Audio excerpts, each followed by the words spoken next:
¿Qué tal? ¿Cómo estamos? Buenas noches, un placer saludarle. Bienvenido a Conclusiones. Soy Fernando del Rincón. Es viernes, algunos de nosotros sobrevivimos la semana. Tenemos un programa especial, así que no quiero perder tiempo porque hay mucho que hablar y con quiénes hablar también. Así que vámonos de inmediatamente, si le parece, con los hechos.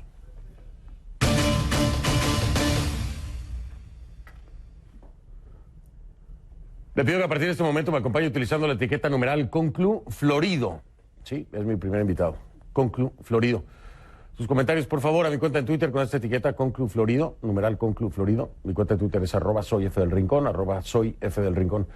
El gobierno o el régimen de Nicolás Maduro fue hoy, yo diría que desde antes, ¿no? Pero bueno, hoy, vamos a decirlo así, un paso más allá en su ofensiva contra los diputados de la Asamblea Nacional de Venezuela y contra el círculo cercano de Juan Guaidó. El Tribunal Supremo de Justicia del régimen aprobó la privación de libertad de Edgar Zambrano, el primer vicepresidente de la Asamblea Nacional, después de que funcionarios del SEBIN se lo llevaran detenido este miércoles en una actuación que la oposición tildó de secuestro y de arbitraria, y que, por cierto, también ha sido ampliamente rechazada por la comunidad internacional. El tribunal chavista ordenó la reclusión de Zambrano en la sede de la Policía Militar en el Fuerte Tiuna. A Zambrano se le acusa de la comisión flagrante de los delitos de traición a la patria, conspiración, rebelión civil, usurpación de funciones, instigación pública a la desobediencia de las leyes y el odio. Todo en relación, sí, a los hechos del 30 de abril. El Pleno del Tribunal Supremo alega que en este caso no procede el antejuicio de mérito y que el enjuiciamiento corresponde a tribunales ordinarios. Previamente, la Asamblea Nacional Constituyente, en la que solo hay oficialistas, no se le olvide, había aprobado quitarle la inmunidad a Zambrano en un proceso que, según el mismo Diosdado Cabello, se hizo solo para guardar las formas jurídicas, así dijo, ¿no?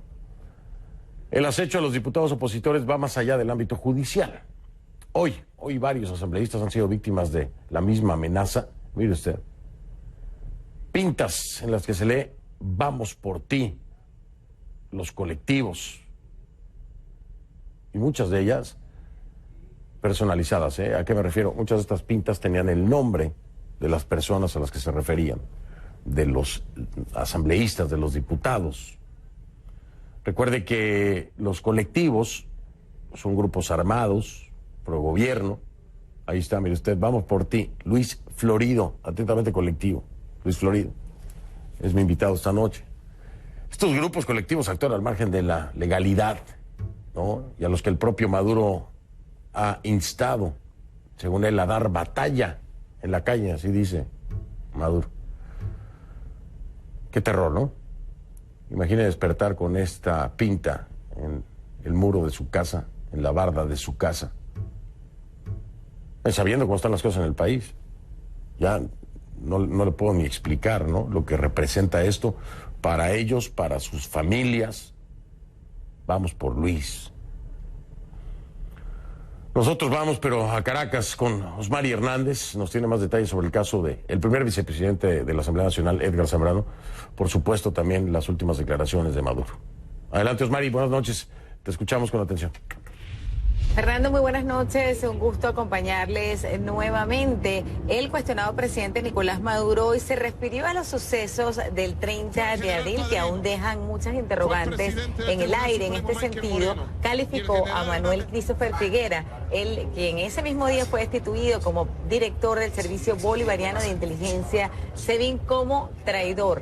Al mismo tiempo, ratificó su confianza a tres altos funcionarios: el ministro de la Defensa, Vladimir Padrino López, el presidente del Tribunal Supremo de Justicia, Michael Morena, y también a Hernández Dala, quien encabeza el servicio de contrainteligencia militar en el país, y también la Casa Militar, defensa del presidente.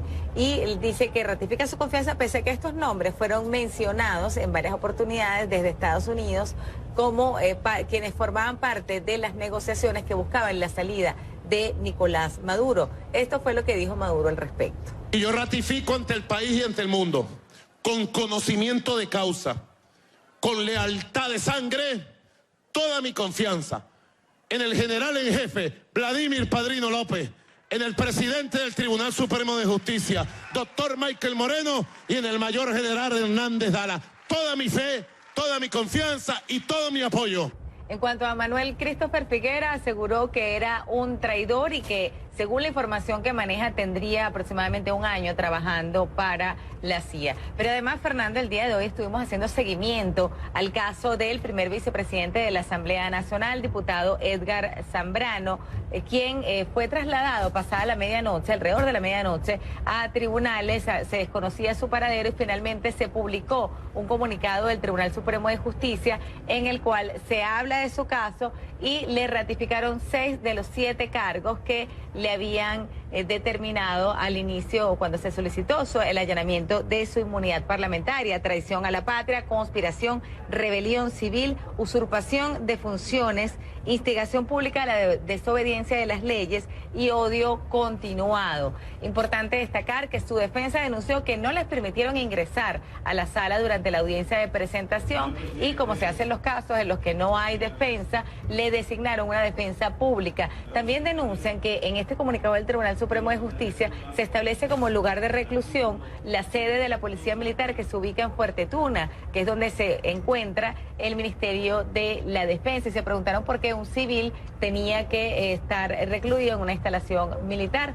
Y justamente, Fernando, ayer conversábamos con Luis Florido, uno de los diputados cuya inmunidad fue allanada el pasado martes. Él se encontraba en la clandestinidad y justamente este viernes anunció que ahora se encuentra en territorio colombiano y que la decisión la tomó por razones de seguridad. Pidió a los vecinos de Barquisimeto que estuvieran atentos a su familia, pues su esposa quiere permanecer en esa residencia. Justamente en momentos, Fernando, cuando 15 diputados han denunciado que sus residencias han sido marcadas con pintas o grafitis con mensajes de amenaza firmados por presuntos grupos colectivos. Y justamente para este sábado fue convocada a una concentración en la Plaza Alfredo Sadel de las Mercedes, en el este de Caracas, en respaldo a la Asamblea Nacional, en respaldo a los diputados en contra de la persecución política que denuncian están sufriendo. Fernando.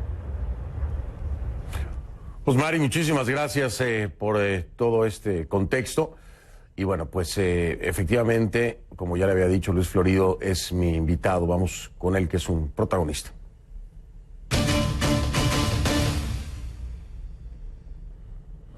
Es diputado de la Asamblea Nacional, por supuesto. Luis Florido nos acompaña desde Colombia. Prefiero dejarlo así nada más. Colombia. ¿Dónde en Colombia? Bueno, Colombia. Vamos a dejarlo ahí por cualquier cosa. Luis, mil gracias por atender este llamado de conclusiones para acompañarnos esta noche. ¿Cómo te sientes en este momento? ¿Cómo están las cosas en tu familia? Cuéntame un poco. ¿Cómo estás, Fernando? Tiempo sin hablar contigo. Creo que tú has sido uno de los periodistas que siempre ha seguido pues mi trayectoria política en todo este avatar que vivimos en Venezuela. Bueno, en este momento, por supuesto, preocupado por la familia, sobre todo por lo que ha sido el hostigamiento del régimen en la ciudad de Barquisimeto, colocando enfrente miembros de su cuerpo, sus esbirros de seguridad, y haciendo pintas para crear psicoterror, que no conocen el talante de mi familia, que son de verdad muy duros, tanto mi esposa como mis hijas, un ambiente totalmente femenino, pero son de verdad muy, pero muy fuertes. Yo me siento con la convicción de que estamos en las últimas horas del régimen, y lo digo con total convicción. Y por supuesto, ellos están tratando de ir hacia adelante, atemorizando, quitándole la inmunidad a diputados, dando un golpe de Estado con el tema del vicepresidente de la Asamblea Nacional y procurando que la Asamblea Nacional sea absolutamente destruida. No podrán con nosotros porque el Parlamento va a seguir fuerte y sólido, reuniéndose como lo hemos venido haciendo y trabajando en la agenda de restitución de la Constitución, que es en definitiva en la que nosotros estamos. Luis, decides, y perdón que te lo pregunte así, ¿no? Pero decides salir a Colombia pues precisamente para no convertirte en un trofeo, vamos a decirlo así, uno más en los que se llevaría el régimen en caso de que fueras detenido y encarcelado como Zambrano, pero se queda tu familia. Mi pregunta es, ¿no temes que pueda haber una represalia en contra precisamente de tu familia, sobre todo y en el contexto, Luis, de las pintas que hemos visto por parte de colectivos presuntamente, refiriéndose específicamente a ti en uno de los casos, Luis Florido. Vamos por ti, Luis Florido. ¿No temes por la seguridad de tu familia en ese sentido, lejos de cualquier hecho político que pueda ocurrir? Pues por supuesto. Fíjate que la decisión de venirme a Colombia lo decidimos en familia. Yo primero le dije a mis hijas que había tomado la decisión de esperar al régimen en mi apartamento. Y por supuesto, la reacción de mis hijas y de mi esposa fue, bueno, tú no puedes hacerlo, tú no puedes ser un trofeo para el régimen, tú tienes que salir del país, te están persiguiendo, ya está el caso de Roberto Marrero. No había ocurrido lo de Edgar Zambrano en ese momento, y al final yo accedo a la solicitud de mis hijas y de mi esposa. Pero cuando le digo a mi esposa, es bueno que tú salgas, y ella me dice, no, yo voy a esperar en la casa porque después pueden sembrar armas como lo hicieron con el caso Roberto, con el caso de Gilbert Caro, que son además amigos cercanos, y a quienes les ocurrió exactamente lo mismo. Entonces me voy a mantener en la casa y si vienen, yo de alguna manera voy a proteger la casa. Esta gente no tiene paz con la miseria, no respetan absolutamente nada, y pero ella tomó esa decisión como buena hija de catalán, pues se mantiene allá en nuestro hogar con la protección, por cierto, de los vecinos, a quienes les agradezco porque han sido muy solidarios y muy buenas personas con ella. Esperemos que estén siempre bien y bien resguardadas y que la sigan apoyando, como lo has dicho, por parte de los vecinos y bueno, a todos los venezolanos que están conscientes de lo que está ocurriendo. Ahora, ¿cuánto tiempo, Luis, cuánto tiempo estarás en Colombia? ¿Qué pasará hacia el futuro si esto se prolonga? Más de una ocasión hemos escuchado, esto termina en unas horas, esto termina en unos días, y esto no termina. La realidad es que no es así, no termina. ¿Qué pasa con la vida de Luis Florido ahora que está en Colombia? Porque obviamente no puedes regresar, regresando te echan el guante, ¿no? Bueno, yo sé que Venezuela a ti te quita sueños y te sube la tensión, estoy al tanto de eso, porque hemos hablado en lo personal de tu cariño, tu amor por nuestro país, pues igual, por supuesto, lo tenemos nosotros como venezolanos, pero tú eres un venezolano reencauchado, es decir, que el país te quiere y sé que tú quieres mucho a nuestro país. Pero bueno, yo voy a seguir en mi tarea. Fíjate, tú decías al principio, no voy a decir dónde está Luis Florido, pero yo sí voy a decir, yo estoy en este momento en Medellín, y tú sabes por qué lo digo, porque el régimen me siguió hasta Medellín. Hoy publicaron en una de las páginas gubernamentales mi trayecto desde Cúcuta. Dentro del avión me fotografiaron y me fotografiaron llegando al aeropuerto de Medellín. Es para que tú veas que es un régimen que está dispuesto a todo, que está dispuesto, por supuesto, a tomar acciones contra cualquiera de nosotros, no solo en Venezuela, sino incluso hasta fuera de Venezuela. Y parecería chiste, pero es una realidad. Yo voy a seguir en mi acción internacional que siempre he tenido. Soy miembro de la Comisión de Política Exterior aún. No soy el presidente ahora, pero sigo siendo miembro de la comisión. Y voy a estar al servicio de Juan Guaidó, como ya se lo dije. Antes de venirme, le manifesté lo que iba a hacer. Él estuvo de acuerdo.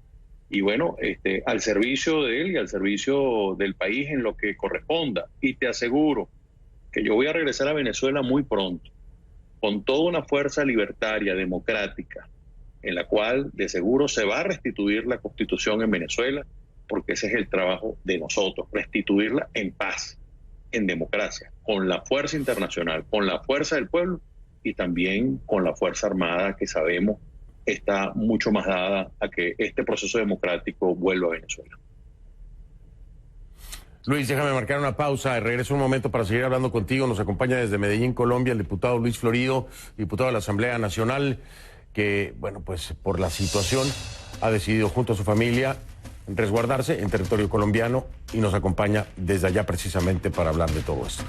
La etiqueta que estamos utilizando es numeral ConCluFlorido, por favor, el hashtag es ConCluFlorido. Esa es la etiqueta que le pido utilice con sus mensajes a mi cuenta en Twitter, @soyfdelrincón, @soyfdelrincón. Ya regreso entonces en un momento con Luis Florido.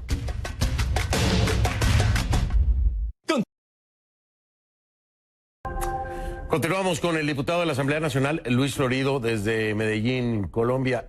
Luis, hay otros compañeros tuyos que pues, están en una lista y que posiblemente sean detenidos, aquellos que se encuentran, otro que se ha refugiado en la Embajada de Italia. En fin, tú conoces perfectamente bien la situación.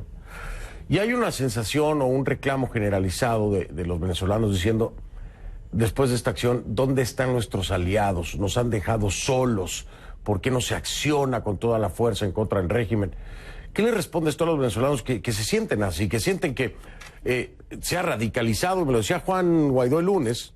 Le preguntaba a Juan, ¿qué tiene que pasar desde tu perspectiva para que haya una petición, por ejemplo, de intervención militar? Me decía, que se radicalice el régimen, y no sé cuánto más se puede radicalizar, pero bueno, que se radicalice el régimen, y que empiecen a detener a los diputados, y al día siguiente pasa lo de Zambrano, y después la lista, y ahora tú fuera, en fin. ¿Qué le respondes? ¿Cómo le explicas? ¿Cómo se le dice a los venezolanos, a ver, esto no es radicalización, o sí lo es, pasó lo que dijo Juan, pero no hay una intervención militar? Hay una confusión en cómo interpretar esto. Y creo que tú eres uno de los indicados, sobre todo estar en la Comisión de Política Exterior, después de haber sido presidente de la misma. ¿Qué les dices a los venezolanos? Bueno, en primer lugar les digo que tienen que tener confianza en su presidente Juan Guaidó. Él es un estratega, él está muy claro de la ruta que hay que seguir y todo lo que lo hemos visto actuar lo está haciendo con mucha sensatez, con mucha madurez, pero también con mucha decisión. Yo creo que haber encarcelado al vicepresidente de la Asamblea Nacional, a mi juicio, es haber cruzado una línea roja muy peligrosa. Porque estás hablando de un golpe al Parlamento, estás hablando de la destrucción de la Asamblea Nacional, estás hablando de procurar cercarla por todas partes. Y el ciudadano común termina diciendo, bueno, si esto le pasa a los diputados, ¿qué me puede ocurrir a mí? Y ese es el tema de fondo. Nosotros estamos para defender al pueblo venezolano y estamos haciendo todo nuestro esfuerzo. Algunos dirán, bueno, Florido no se ha debido ir, pero entonces si uno se quedaba, bueno, iba preso, bueno, ¿por qué se quedó? Porque es natural que la gente tenga esta angustia y esta desesperación por actuar rápido. Pero yo creo que se están haciendo las cosas bastante bien. Yo creo que en este momento está sembrada una semilla. Nicolás Maduro no puede dormir tranquilo, no puede tener confianza en su entorno y mucho menos pensar en esas lealtades militares. Mira, los militares, y esto es una frase que repite mucho, por cierto, de Enrique Ramos Alup, que es otro de los perseguidos, los militares son leales hasta la víspera, hasta el día antes. Y en este caso los militares tienen que tener una función muy particular, que es la función de restitución de la Constitución. Nosotros los diputados no podemos solo. El pueblo venezolano no puede solo. Se necesita principalmente el apoyo, el respaldo de los hombres en armas, que es la Fuerza Armada, pero no para disparar contra otros, sino para restituir la Constitución. Ahora, por supuesto, y tal cual como lo has dicho, Juan Guaidó lo ha dicho, tenemos todas las opciones sobre la mesa, y eso implica también el respaldo de la comunidad internacional en tanto y cuanto sea necesario. Creo que en este momento todas las acciones que se dirijan a presionar mucho más al régimen de Nicolás Maduro son válidas en este momento, visto lo que está viviendo el país y lo que está viviendo su Asamblea Nacional. Porque la Asamblea Nacional no es de nosotros los diputados. La Asamblea Nacional es del pueblo venezolano que votó por nosotros, del pueblo venezolano que nos eligió y el pueblo venezolano que fue quien nos invistió con la inmunidad parlamentaria que hoy ha sido violada. Y déjame, como siempre, porque así parece, pero es mi trabajo, déjame ser pesimista, ¿no? A ver, Maduro, ustedes lo dicen, no puede dormir tranquilo, Maduro ha perdido control sobre la misma Fuerza Armada, pero hay dos eventos o dos acontecimientos, el 30 de abril, que el mismo Juan Guaidó nos reconoce y nos dice, pues nos falló porque hubo gente que se echó para atrás, a final de cuentas no cumplieron su palabra y entonces no se pudo hacer lo que se pensaba se podía hacer, eso es el 30. Y después, así de debilitado, como dicen ustedes que está el régimen, así de debilitado como dicen que está Maduro, así de debilitada como está la Fuerza Armada desde su perspectiva, se llevan a cabo esta detención, ¿no?, del primer vicepresidente de Zambrano. Y entonces se pone en la lista a los demás, ya no hay ni siquiera, se allana la inmunidad, ¿no?, porque así lo decidió Diosdado Cabello, porque así lo decidió el Tribunal Supremo del régimen. Y pareciera entonces que siguen siendo fuertes, Luis, ¿no?, en otra interpretación, que siguen siendo fuertes y que les siguen pegando abajo a ustedes y que en los próximos días podría haber otros arrestos más y que en algún momento se vea tan afectada la Asamblea Nacional por estas detenciones que incluso intenten cerrarla. Pero hoy no ha habido alguien que haya podido parar a este debilitado régimen, a este debilitado Maduro, de hacer esto que está haciendo. ¿Cómo frenarlo? ¿Por qué crees o por qué son tan optimistas de que la cosa no se va a poner peor con esa asamblea de los venezolanos? Mira, a mí no me gustan los toros, ¿no? Lo que sí sé es que en los toros ocurre que cuando hieren al toro, ya usted sabe cuál va a ser su destino. La fiera herida, en el momento que está herida, se vuelve más peligroso. El toro es más peligroso en ese momento. Bueno, esa analogía la hago con respecto al régimen. El régimen de Nicolás Maduro en este momento es ese toro herido, es peligroso. Pero sabemos cuál es el destino del toro, qué va a ocurrir con él. Y sabemos que es pronto. Ahora, si estuvieran fuertes, ¿por qué no encarcelan a Juan Guaidó? Porque no tienen la fuerza para hacerlo. Porque sencillamente a Juan Guaidó lo reconocen más de 50 países. Porque lo apoya más del 80% de los venezolanos. Porque lo apoyan miembros de la Fuerza Armada que hoy no hablan. Y que hoy no hablan porque evidentemente tienen una persecución muy fuerte de los cubanos. Que ese es un tema sobre el cual hay que poner foco. Los cubanos, en el momento en que le quiten el respaldo a Maduro, si se lo quitan, se desarma el régimen. Ahora, mientras tenga el respaldo de los cubanos, evidentemente que tienen el mecanismo de persecución a los militares. Y allí es donde nosotros tenemos que poner el foco. Fíjate, nadie pensaba que China iba a hacer la declaración que hizo recientemente respaldando al grupo de contacto. Sí, la posición de China era de apoyo al régimen de Maduro, cambió su posición. La posición de Rusia se va matizando poco a poco. Es decir, que cada día nosotros vamos avanzando más. Y eso es un motivo también para la esperanza. Hemos avanzado en distintas áreas. Por supuesto, usted ve aparentemente un retroceso con la persecución a los diputados, pero es una reacción del régimen virulenta para darle la sensación a los venezolanos de que estamos acabando con la Asamblea Nacional. Y no, la Asamblea Nacional está allí. Los diputados estamos, independientemente de que algunos estemos en este momento a resguardo fuera del país, estamos actuando en función del mismo objetivo, que es sustituir al régimen. Así que yo creo que sí hay motivos para tener esperanza y para tener optimismo. Por supuesto, un optimismo con los pies en la tierra, Fernando, porque no puede ser una ilusión o un discurso. Es una realidad lo que estamos viendo. Mira, Pérez Jiménez, en el año 1957, estaba celebrando el 31 de diciembre con whisky en Miraflores. Y el 1 de enero vino la primera sonada, con gente que estaba en su entorno. Y el 23 de enero, es decir, 22 días después, salió del poder. Yo creo que en esta oportunidad va a ocurrir algo similar. Sí, lo de Pérez Jiménez, claro, lo recuerdo. Te haría otra comparación en el sentido opuesto, ¿no? Mira, pensaron que en Bahía de Cochinos iban a sacar a Fidel, y no lo sacaron. Fidel se murió, pensaron que se iba a acabar el régimen en Cuba, se quedó Raúl. Raúl se fue, dijeron ahora sí, está Díaz-Canel, la cosa sigue igual y Venezuela es el secuestro o el botín de Cuba. A lo que me refiero es, certeza no podemos tener ni tú ni yo, eso es una realidad. El optimismo se puede mantener de parte de uno o de otro.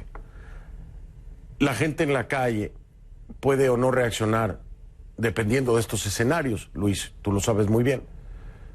Cuando se sienten debilitados porque le están pegando a su Asamblea Nacional, porque la están amenazando, porque hacen que Luis Florido tenga que salir del país, que se refugie alguien en una embajada, hay desmotivación.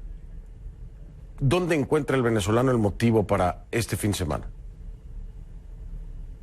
Bueno, el motivo principal tiene que ser esa fuerza que saca el venezolano en los momentos de adversidad. Fíjate, nadie pensaba que este año nosotros íbamos a volver con estas grandes manifestaciones y volvieron. No se pensaba que iba a haber un líder como lo hay y lo tenemos. No se pensaba que los venezolanos íbamos a tener una ruta y allí está la ruta. Es decir, el venezolano saca fuerzas de donde no las tiene. Y esa es la demostración que hemos dado en todo este tiempo. Son 20 años, fíjate, y en 20 años los venezolanos seguimos luchando. Por eso me decía, por cierto, hace días un colombiano ilustre me decía, mira, yo admiro a los venezolanos, porque los venezolanos siguen luchando a pesar de la adversidad, siguen luchando a pesar de la persecución, siguen luchando a pesar de que los matan en las manifestaciones o los encarcelan. Es decir, lo que está ocurriendo con el pueblo venezolano también es algo singular. Por eso la comparación con Cuba es muy distinto. Y la comparación con Bahía de Cochinos también, porque aquí no existía un Bahía de Cochinos. Es decir, habría la fuerza para hacer algo muchísimo mejor que eso. Pero en este momento se están buscando todas las opciones que nos hagan salir de esto en paz. Yo sé que la gente dirá, bueno, es que un régimen dictatorial no sale en paz, pero Pinochet salió al final en paz. Los dictadores del sur de las Américas salieron en paz. Lo mismo en Centroamérica. Costó tiempo, costó vida, pero al final terminaron saliendo. Yo creo que en Venezuela nosotros estamos muy cerca de esa libertad porque la hemos venido construyendo. No es un tema de improvisación, se ha venido construyendo minuciosamente, con errores, con defectos, por supuesto que ha habido, con avances y con retrocesos. Pero en el saldo hemos avanzado muchísimo más que retrocedido. Hoy estamos mejor que en enero, a pesar de que parezca lo contrario. Y en enero estábamos mejor que en noviembre del año pasado. Y eso no solo se ve en el liderazgo de quien hoy dirige este proceso democrático, sino que también se ve en la disposición del pueblo venezolano a seguir en las calles como lo ha demostrado hasta ahora. Una prueba importante la de este fin de semana, por supuesto que lo es, en este llamado que hace de nueva cuenta Juan Guaidó, ahora con el motivo, la motivación o el reclamo de lo que está pasando con la Asamblea Nacional y con sus diputados, como es Luis Florido. Oye, Luis, me tengo que despedir. ¿Qué te puedo decir? Cuidado, ¿no? Como tú lo dices, están en todos lados, están también en Colombia, lo sabemos, y que tu familia esté muy bien, que estén muy bien, todos, que no pase nada malo. Muchas gracias por siempre querer hablar conmigo. Muchas gracias a ti, Fernando, y sigue luchando desde tu trinchera por el pueblo venezolano como lo has hecho hasta ahora. Te lo agradecemos mucho, de corazón. Nada que agradecer, Luis. Hago mi trabajo, ya lo sabes. Esa es mi respuesta estándar. Solo hago mi trabajo. Pero gracias, se aprecia mucho.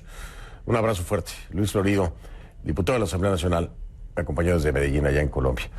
Voy a hacer una pausa, voy a regresar. Vamos a entender más allá de Venezuela el tema venezolano. Alguien sabe muchísimo de todo esto. Que ve más allá. La política exterior de los Estados Unidos en torno a Venezuela. ¿Se equivocó Washington en la forma de manejar esta crisis o se la vendieron de una forma diferente a Trump? Porque según el Washington Post, Trump estaría reclamando que lo que le dijeron que iba a pasar no es así de fácil. Y parece, de acuerdo a ese informe del Washington Post, que Trump estaría muy incómodo ya con la situación de Venezuela. Vamos a hablar con Joseph Umir al regresar.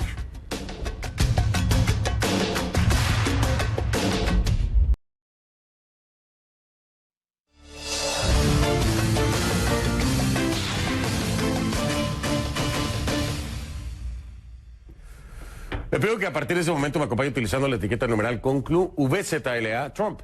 Venezuela Trump, ¿no? CONCLU VZLA Trump. Esa es la etiqueta que vamos a utilizar a partir de este momento. Sus comentarios a mi cuenta en Twitter con esa etiqueta, @soyf del Rincón es la cuenta de Twitter. A ver, en el ámbito internacional, esta ofensiva contra los diputados afines a Guaidó, pues está muy presente. El Consejo Permanente, por ejemplo, de la OEA, se reunirá en sesión extraordinaria el lunes para tratar el allanamiento de la inmunidad parlamentaria de varios diputados de la Asamblea Nacional de Venezuela, y es lo que ya estábamos hablando. Por otro lado, el chavismo anunció la reapertura de las fronteras con Brasil y Aruba a partir de este viernes. Según dijo el vicepresidente sectorial de Economía del régimen, no sé por qué insiste en escribirme gobierno, del régimen de Maduro, Tarek El Aissami, se trata de un avance para una frontera de paz. Y en eso, según sus declaraciones, estuvieron de acuerdo las autoridades de Brasil. Mientras esta tarde el gobierno de Aruba negó haber recibido comunicación alguna del régimen de Maduro para reabrir las fronteras marítima y aérea con esa isla del Caribe. Es más, agregó que la reapertura de la frontera no es oportuna. En respuesta al arresto de diputados de la Asamblea Nacional, el Departamento de Tesoro de Estados Unidos lanzó otra ronda de sanciones enfocada en el sector petrolero, que es vital para la supervivencia del régimen, ¿no? Los sancionados son 2 compañías y 2 buques que transportan petróleo a Cuba. A su vez, el Departamento del Tesoro advirtió al personal de los servicios militares y de inteligencia venezolanos que pueden ser objeto de sanciones por su respaldo continuado a Maduro. Ahora, ¿para dónde va la política de Estados Unidos hacia Venezuela en este momento? Y no solo eso, a nivel global. Vamos a hablar con mi próximo invitado.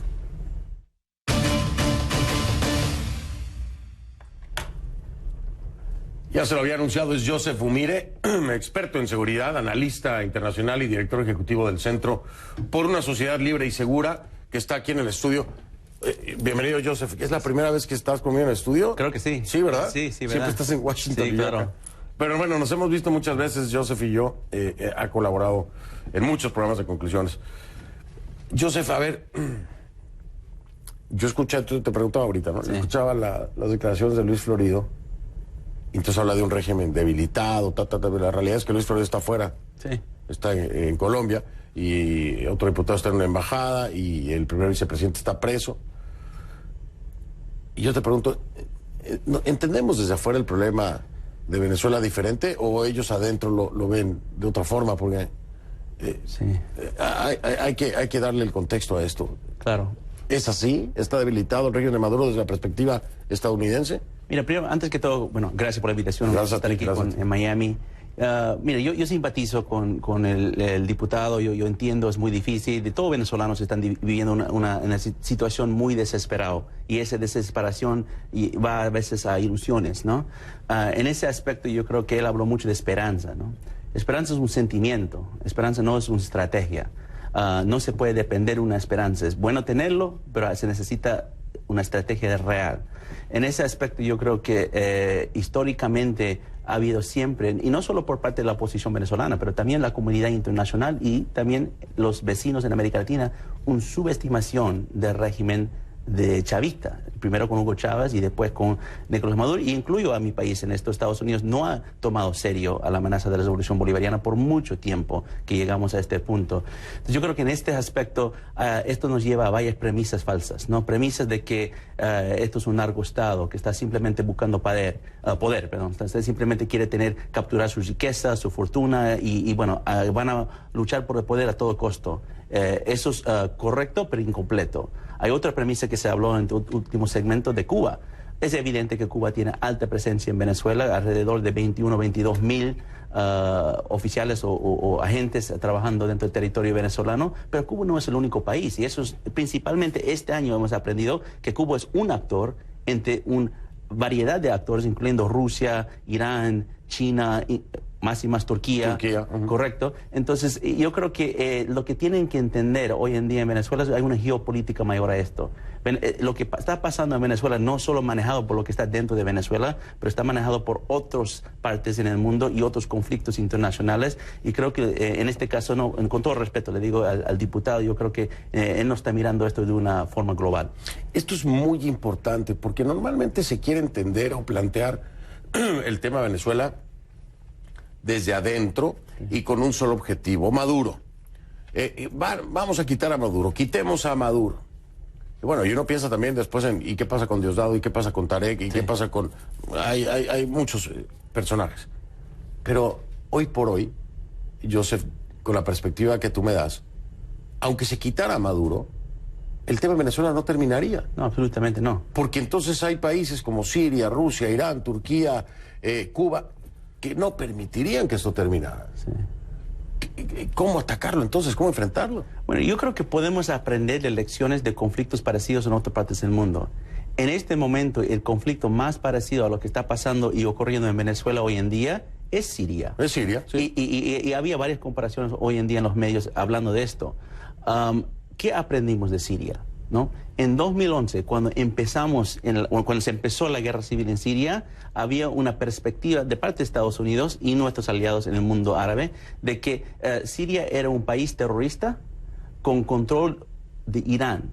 Y entonces se pensó que presionar al gobierno de Bashar al-Assad de una forma directa, diplomática, económica, podía debilitar al régimen de al-Assad al punto que se podía fracturar y sacarlo del poder. ¿Qué aprendimos 8 años después? Aprendimos que un débil Bashar al-Assad no es un Bashar al-Assad más fácil de sacar del poder. Un débil Bashar al-Assad es un Bashar al-Assad más controlado por otros actores, no solo Irán. Entró Rusia, entró Hezbollah, ahora entró Turquía. Eso se está replicando en Venezuela. Uno piensa que un débil Nicolás Maduro es un Maduro más fácil de sacar del poder y está debilitado. Pero un débil Nicolás Maduro le hace simplemente una figura más fácil de controlar por poderes internacionales que tienen ya sus manos dentro del territorio venezolano. Entonces tenemos que aprender de estas lecciones para entender las diferentes opciones que se pueden medir a buscar una solución de esta crisis, porque yo creo que en este aspecto donde estamos en este momento, tenemos que pensar fuera de contexto de simplemente lo que está ocurriendo en el territorio venezolano. Todos creo que hemos hecho la comparación de que Venezuela es un país secuestrado, ¿no? Que lo han secuestrado estos actores internacionales, Cuba por supuesto, pero con todos sus aliados. Te digo como ejemplo, ¿en qué situación en el mundo el que está secuestrado tiene el poder para salir de su secuestro? No puede. Entonces, en este caso, los que están en Venezuela no tienen la poder y potencia para salir de esta situación. Son los de afuera. Son los de afuera. Entonces, la negociación, el trabajo, toda la solución va a venir desde afuera. Y no me refiero a una intervención militar, me refiero a diferentes herramientas que se pueden utilizar para poder debilitar la alianza antes de enfocar en el régimen. Y eso lo hicimos al revés. Primero nos enfocamos en el régimen y después en alianza. Y eso creo que fue un mal cálculo de la posición venezolana, pero también del gobierno de Estados Unidos. Increíble. Voy a marcar pausa. Cuando regresemos, quiero hablar contigo de esto que ha publicado el Washington Post. Es muy importante y que los venezolanos lo escuchen y lo entiendan, porque Trump a lo mejor estaba muy incómodo con cómo le vendieron las cosas, porque no eran como se las platicaron. Voy a regresar. Estoy con Joseph Fumire para que usted entienda de una forma mucho más global, mucho más global. El tema de Venezuela es mucho más grande de lo que a veces usted puede entender. Y aquí tenemos a Joseph para hacerlo. Ya regreso.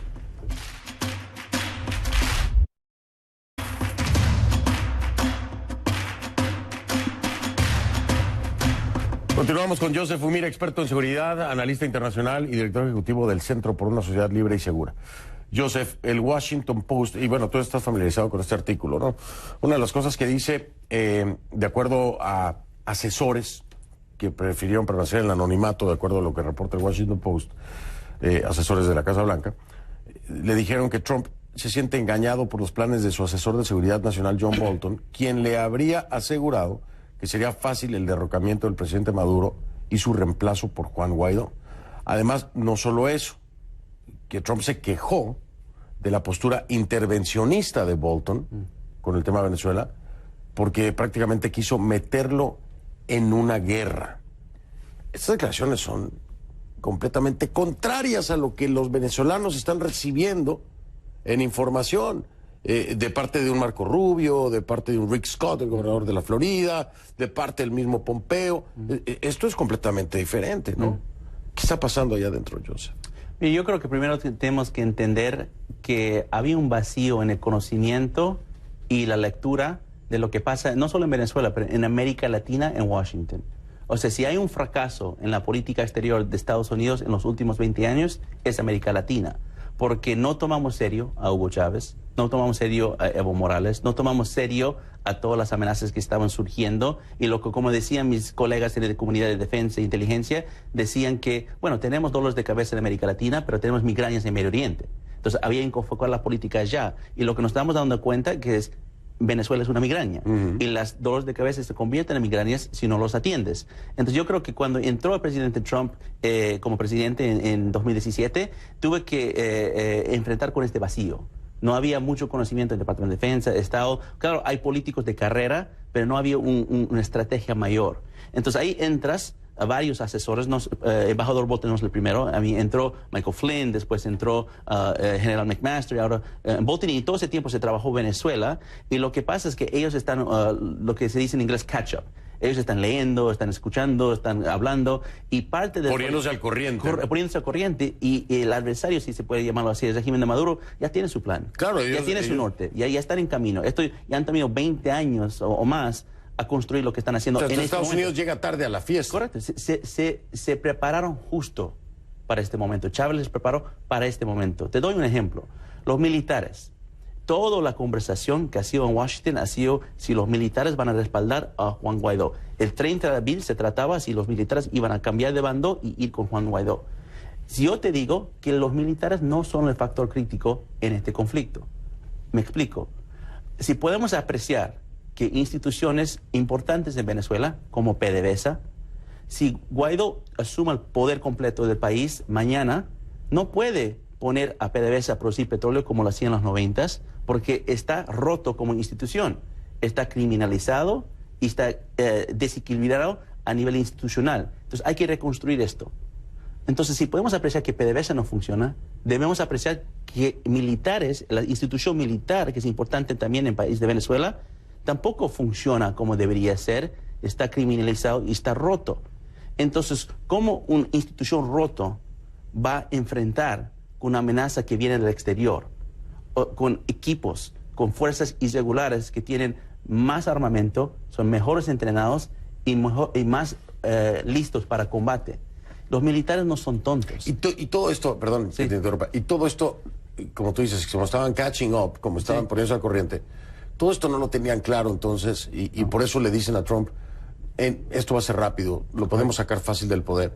Pero el reclamo viene de Trump ahora, en un momento que es importantísimo para Trump, que es la reelección. Joseph, esto no quiere decir que Estados Unidos vaya a bajar un poco la retórica, que se vaya a echar un poco hacia atrás con el tema de Venezuela. Mira, la retórica es una cosa, pero yo creo que lo que va a hacer es y otra vez regresar a las premisas. Otra vez regresar a cómo empezamos a construir esta estrategia y pensarlo con más poder. Esto puede ser un momento bueno en realidad, a final del día. El 30 de abril puede ser una elección muy importante, no solo para la posición venezolana, para el gobierno de Estados Unidos, para aprender que esto no se va a solucionar tan fácil, con algunas conversaciones, con algunas Pero negociaciones. tampoco con una intervención militar. Tampoco, pero podemos ser más creativos. O sea, no lo piensa hacer Estados Unidos de manera. El presidente Trump no creo que lo tenga. Mira, yo en la creo que agenda. tiene varias opciones en cualquier cosa, porque no sabemos qué va a hacer el régimen. Mira, si el régimen mañana ataca la embajada, te aseguro que vamos a defender esa embajada. O sea, hay escenarios que son inciertos, entonces hay que tener contingencia, planes alternativas. Sin embargo, una intervención militar para sacar a Maduro no es la mejor manera de hacerlo. Ahora, la pregunta es esta, de que todo el mundo la hace, ¿no? Y lo hacía en el programa Fuentes Confiables, que lo grababa hoy para el domingo. Y les decía yo, bueno, ¿y si le echan el guante a Guaidó, si atrapan a Guaidó, si detienen a Guaidó? Me preguntas a mí, yo no creo que ese sea el pretexto o la excusa para la intervención militar. No la siento venir ahí, aun y cuando atrapen a Guaidó. ¿Tú qué piensas? No, yo estoy de acuerdo. Yo creo que va a haber más presión. Pero no iría militarmente a Estados Unidos. Una intervención militar es solo utilizado cuando los intereses directos de Estados Unidos, americanos o territorio Un ataque a una americano, embajada. directamente atacando a nuestra soberanía y nuestro Estado o ciudadanos.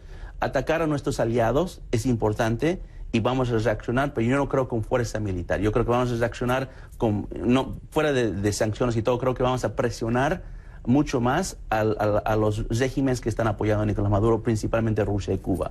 Aquí es a lo que quería venir. Hoy, para el trabajo de apoyo que pudiera ejercer la administración del presidente Trump, se tendría que enfocar más la estrategia en presionar a Cuba, a Rusia, a Irán, a China, a Siria, que al propio régimen de Maduro. Correcto. No, eso es fundamental. Fernando, lo tocaste en el clave. O sea, tenemos que primero romper la alianza.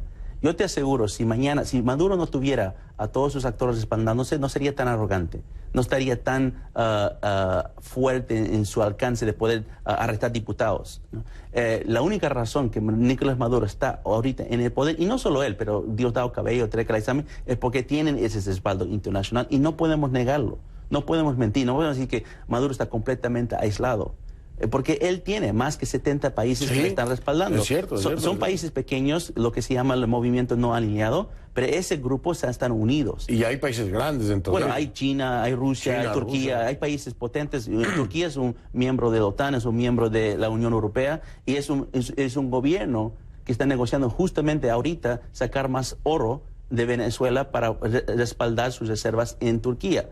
El año pasado, 23.6 toneladas de oro fueron desaparecidos de Venezuela y mandados a Turquía, y casualmente en este mismo momento Turquía está mejorando la fuerza de su moneda, la lira, ¿no? Casualmente. Entonces, estos gobiernos como Turquía, Rusia, benefician de guerra, benefician de mover el conflicto fuera de sus terrenos y moverlo en un lugar donde pueden chantajear a Estados Unidos. Entonces, en este aspecto tenemos que estar claro que son estos actores internacionales que están promoviendo el conflicto, tienen interés para hacerlo, y primero tenemos que solucionar eso antes de pensar a hablar que qué puede hacer con el régimen mismo de Nicolás Maduro. Yo pienso que si esa alianza se rompe, que no son aliados naturales, Rusia y China eran adversarios en el siglo XX en la Guerra Fría. Turquía, Rusia y Irán son imperios distintos. Sí, sí. Si se rompe esa alianza, Maduro se cae por sí mismo.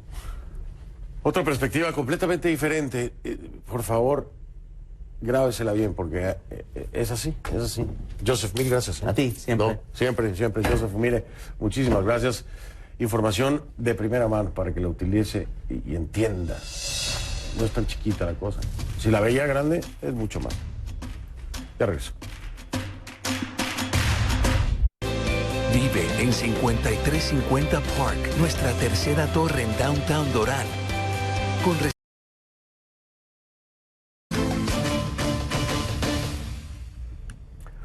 Bueno, nada más me queda despedirme, pero dos cositas antes de irme. No se pierde el domingo, Fuentes Confiables a las 10 de la mañana, hora de Miami. 10 de la mañana, hora de Miami. Es sobre Venezuela. Está muy bueno, el panel muy bueno. Mis colegas periodistas con un análisis muy interesante. Y el otro es feliz Día de las Madres a todas las mamás. Mi México es hoy, ¿no? Ya felicité a mi madre. Y en Venezuela creo que es el domingo. Y en todos lados. Heroínas, gracias. Soy Fernando El Rincón, pásela bien.